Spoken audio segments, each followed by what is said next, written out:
Welcome back in my YouTube channel. मेरे YouTube channel में आप सभी को स्वागत है। मैं एक बिग अपडेट लेकर आया हूं जो है बिहार लेखपाल से रिलेटेड। जो बिहार में जो निकली है वैकेंसी अकाउंटेंट कम आईटी सहायक या Bihar accountant come IT assistant की जो वैकेंसी है 2025 में जो आने वाला है फॉर्म जिसका रीओपन है, उससे रिलेटेड मैं एक बिग अपडेट लेकर आया हूँ। तो सबसे पहले मैं बता दूं कि जो भी अकाउंटेंट का जो फॉर्म भर चुके हैं या जो अपकमिंग जो फिर से फॉर्म रीओपन होने वाला है उसमें फॉर्म भरने वाले हैं, वैसे अभ्यर्थियों के लिए कुछ गाइडलाइंस मैंने लेके आया हूं ताकि अपना कट ऑफ को एक्सपेक्ट कर सकते हैं। और साथ ही साथ ये भी आप एक्सपेक्ट कर सकते हैं कि मुझे कौन सा डिस्ट्रिक्ट को सिलेक्शन करनी है, क्योंकि अब जो अपकमिंग वैकेंसी आएगा इसमें डिस्ट्रिक्ट यानी कि जिला स्तर पे ये क्या करनी है, आवेदन करनी है। तो आपको जिला को चूज करनी पड़ेगी। तो रहा समस्या ये कि जब जिला डिस्ट्रिक्ट वाइज होगी तो वहां पे कट ऑफ भी वेरी करेगा। जिस डिस्ट्रिक्ट का ज्यादा अप्लीकेंट होगा, जिस जिला में आवेदकों की संख्या ज्यादा होगा, वहां की कट ऑफ मार्क्स हाई रहेगा, ठीक ना।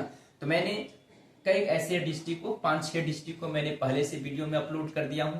आज मैं फिर से एक नया डिस्ट्रिक्ट को लेके आया हूं जो है सुपौल डिस्ट्रिक्ट से रिलेटेड अपकमिंग ये जो अपकमिंग जो वैकेंसी है उससे रिलेटेड मैं कुछ बिग अपडेट लेकर आया हूं। तो सबसे पहले देखेंगे सुपौल डिस्ट्रिक्ट में टोटल नंबर ऑफ अभ्यर्थी कितना था, 91 था तो अप्लीकेंट ज्यादा, लेकिन वहां पे जब भी मेगा सूची बनाया गया था तो 91 कैंडिडेट को लिस्ट जारी किया गया। 91 कैंडिडेट को जब लिस्ट जारी किया गया तो उसको डॉक्यूमेंट में पाया गया कुछ ऐसे भी अभ्यर्थी थे जिनका इनएलिजिबल कर दिया गया, अस्वीकृत कर दिया गया, क्योंकि कुछ न कुछ उनका डॉक्यूमेंट में कमी था।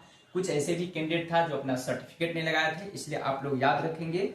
और आप लोग पहले से जिनके पास सर्टिफिकेट नहीं है, जो मूल प्रमाण पत्र होती है वो अपना यूनिवर्सिटीज अपने अपने इंस्टीट्यूशन से तब तक में आप अपना लेकर के रखेंगे ताकि एप्लीकेशन के समय किसी प्रकार की दुविधा ना हो या काउंसलिंग के समय किसी प्रकार की प्रॉब्लम क्रिएट ना हो। इसलिए आप सभी मार्कशीट के साथ साथ आप क्या करेंगे, अपना ओरिजिनल जो सर्टिफिकेट होती है मूल प्रमाण पत्र वो भी निकाल करके रखेंगे, ठीक है। कई ऐसा अभ्यर्थियों के साथ हुआ है। दूसरा मैं एक चीज और बताना चाहूंगा, नोटिस कितना अभ्यर्थी कितना एप्लीकेंट ये भी करते हैं कि उनका सिर्फ बीकॉम होता है बट काउंसलिंग के लिए ताकि मैं काउंसलिंग में पहुंच जाऊं उसके लिए क्या करते हैं, एमकॉम भी दे देते हैं, लेकिन ऐसा नहीं करनी है, ठीक है। वैसे अभ्यर्थियों पे जो जिला स्तर की जो कमेटी है वो एक्शन भी ले सकती है। तो इसलिए आप लोग से मेरा यही एडवाइस रहेगा कि आप लोग ऐसा गलती ना करें। दूसरी बात, कितना कैंडिडेट ये भी करता है अपना मार्क्स को थोड़ा ज्यादा दिखा देता है ताकि काउंसलिंग लिस्ट में मेरा नेम आ जाए, दूसरा छट जाए, लेकिन आपको ऐसा करने से कुछ होने का नहीं है। यदि आप फालतू में मार्क्स हाई करेंगे तो आपको तो काउंसलिंग में आ जाएगा, लेकिन बाद में जब वेरीफाई होती है तो आपको वहां से लिस्ट के नाम से हटा दिया जाता है, जो आपसे नीचे होंगे उसको बुलाया जाता है, ठीक ना।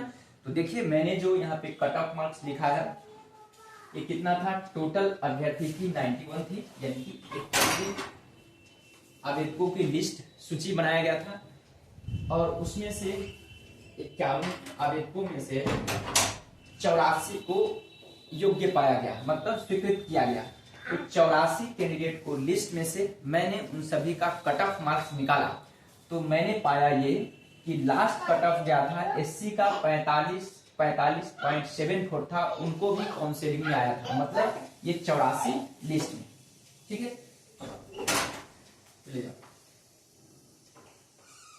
84 लिस्ट में उनका भी नेम आया जिनका लास्ट था 45, जिनका एससी का, और फीमेल थे ये बीसी ईबीसी फीमेल का लास्ट गया था 59.75 थी, ठीक है।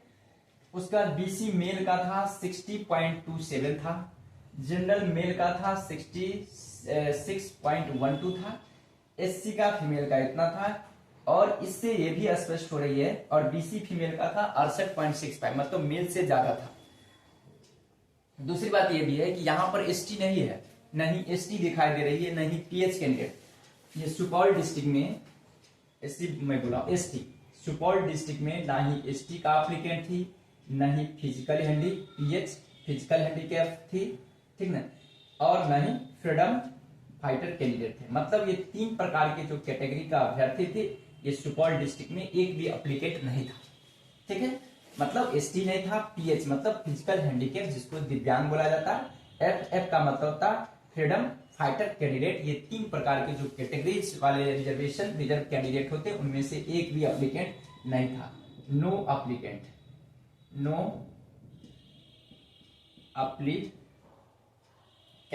एक भी एप्लीकेंट नहीं थे। यदि इससे ये साफ जाहिर होती है, यदि इनमें से कोई एक भी कैंडिडेट था, कितना भी प्रतिशत होता, उनका अकाउंटेंट में पक्का था कि सिलेक्शन हो जाता। ठीक है, इससे ये साफ स्पष्ट पता चलती है। तो इसका मतलब ग्रेजुएशन सिर्फ जिनका होगा बीकॉम, उनका पक्का सिलेक्शन थी। और ऐसे भी देखेंगे एससी में फीमेल का 45 पॉइंट समथिंग है, एससी का 65 है, यहाँ पर देखेंगे ईबीसी का 59 पॉइंट समथिंग है, बीसी 60। इससे साफ स्पष्ट होता है ये सबसे मिनिमम कट ऑफ गया था। तो 84 को तो सीट था नहीं, वहां पे 10-20 सीट होंगे तो कुछ और कट ऑफ गया होगा। इससे स्पष्ट होता है ये सारा का सारा ये बीकॉम लेवल का ही आता है जो मिनिमम कट ऑफ गया। इन सभी अभ्यर्थी में जिनका जिनका इनकम रहा होगा पीजी, तो और 20 और आप ऐड कीजिए 20 मार्क्स। तो इससे स्पष्ट पता चल रहा है कि इन सभी कैटेगरी वाले में जो भी कैंडिडेट इनकम रहे होंगे उनका पक्का सिलेक्शन हो गया होगा, क्योंकि सीधे बूम कर जाएगा 86 पॉइंट समथिंग, ये ऐड होकर के हो जाएगा 80 पॉइंट समथिंग। तो इन तमाम अभ्यर्थियों का यहाँ पे सिलेक्शन पक्का था। तो इससे स्पष्ट पता चलता है, मैंने अभी तक जो भी वीडियो अपलोड किया हूँ अकाउंटेंट कम आईटी असिस्टेंट का कट ऑफ मार्क्स, तो सबसे मिनिमम देखने के बाद पता चलता है कि सुपौल डिस्ट्रिक्ट में ही था। नंबर ऑफ एप्लीकेंट भी कम थी और कट ऑफ मार्क्स भी कम थे। लिस्ट में एलिजिबल कैंडिडेट की भी संख्या ज्यादा थे और साथ ही साथ 2-3 ऐसे कैटेगरी वाले एप्लीकेंट थे जो वहां पे जीरो थे, मतलब उनका संख्या आवेदकों की संख्या नील था, अर्थात जीरो था, एक भी एप्लीकेंट नहीं था। तो इससे साफ जाहिर हो रही है कि जो भी सुपौल डिस्ट्रिक्ट के आसपास का अभ्यर्थी है जो इस बार आवेदन करना चाहते हैं उनको ये एडवांटेज है कि आप अपनी सुविधा के अकॉर्डिंग, यदि आपका पड़ोसी जिला पड़ता है सुपौल, तो वहां एप्लीकेंट अप्लाई करने की कोशिश करेंगे, क्योंकि बिहार की लास्ट डिस्ट्रिक्ट पड़ती है। तो जो स्टार्टिंग जो दूसरे छोर का डिस्ट्रिक्ट वाले लोग हैं तो वहां जल्दी अप्लाई नहीं कर पाते हैं, इसलिए यहाँ पे आवेदकों की संख्या कम आती है। क्योंकि सुपौल के बाद फिर दूसरे स्टेट आते हैं तो जनरल में काउंट हो जाते हैं। ठीक है, तो इसलिए वहां पे नंबर ऑफ एप्लीकेंट कम होते हैं। तो बिहार के स्टूडेंट जो उसके आसपास के जो एप्लीकेंट है उनको काफी ये बहुत बड़ा एडवांटेज है। Okay, bye bye. जैसे ही फिर अपकमिंग कुछ अपडेट आएगा मैं फिर आऊंगा अपने YouTube के माध्यम से आप लोगों तक पहुंचने की मैं कोशिश करूंगा। Okay, bye bye, have a nice.